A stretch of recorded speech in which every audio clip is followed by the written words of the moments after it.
আসসালামু আলাইকুম।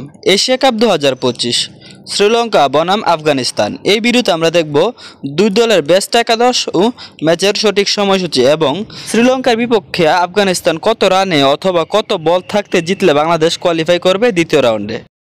এখন দেখব আফগানিস্তান দলের বেস্ট একাদশ। 1 নম্বর আছেন সিদ্দিকুল্লাহ অতল, ওপেনিং ব্যাটসম্যান।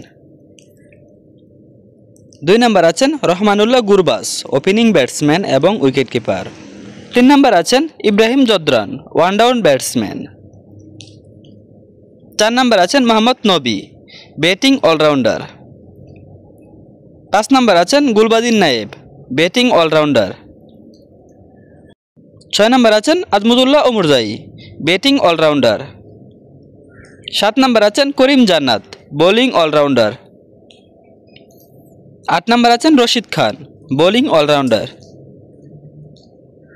9 নম্বর আছেন নূর আহমেদ, স্পিন বোলার। 10 নম্বর আছেন এম গাজানফার, স্পিন বোলার। এবং 11 নম্বর আছেন ফজলুল হক ফারুকি, ফাস্ট বোলার। এই হচ্ছে আফগানিস্তান দলের বেস্ট একাদশ। এখন দেখব শ্রীলঙ্কা দলের বেস্ট একাদশ। 1 নম্বর আছেন কুশল মেন্ডিস, ওপেনিং ব্যাটসম্যান এবং উইকেট কিপার। 2 নম্বর আছেন প্রথম নিসাঙ্কা, ওপেনিং ব্যাটসম্যান। 3 নম্বর আছেন Kushal Perera, one down batsman. 4 নম্বর আছেন কামিল মিসহারা, মিডল অর্ডার ব্যাটসম্যান। 5 নম্বর আছেন চারিতা আসালাঙ্কা, ব্যাটিং অলরাউন্ডার।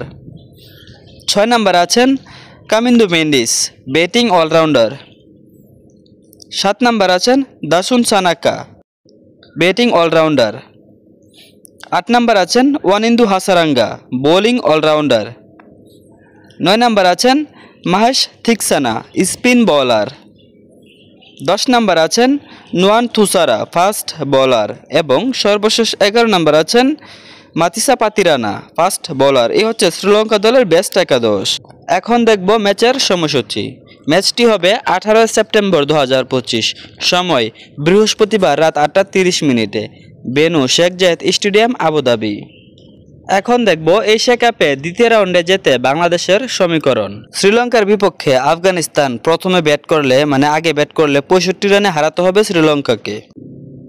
যদি শ্রীলঙ্কা আগে ব্যাট করে তাহলে আফগানিস্তানকে অন্তত 50 বল বাকি থাকতে জয়লাভ করতে হবে, তাহলে বাংলাদেশ দ্বিতীয় রাউন্ডে যেতে পারবে। আর যদি শ্রীলঙ্কা জিতে তাহলে নেট রান রেটের প্রয়োজন নেই, বাংলাদেশ 4 পয়েন্ট নিয়ে সরাসরি দ্বিতীয় রাউন্ডে চলে যাবে। 2 পয়েন্ট নিয়ে আফগানিস্তান গ্রুপ পর্ব থেকে বিদায় নেবে। দর্শক, ভিডিওটি দেখে লাইক দিয়ে সবাইকে দেখার সুযোগ করে দেওয়ার জন্য বিশেষভাবে অনুরোধ রইল। খেলাধুলার আপডেট পেতে পেজটি ফলো করতে ভুলবেন না। ধন্যবাদ ভিডিওটি এখন পর্যন্ত দেখার জন্য।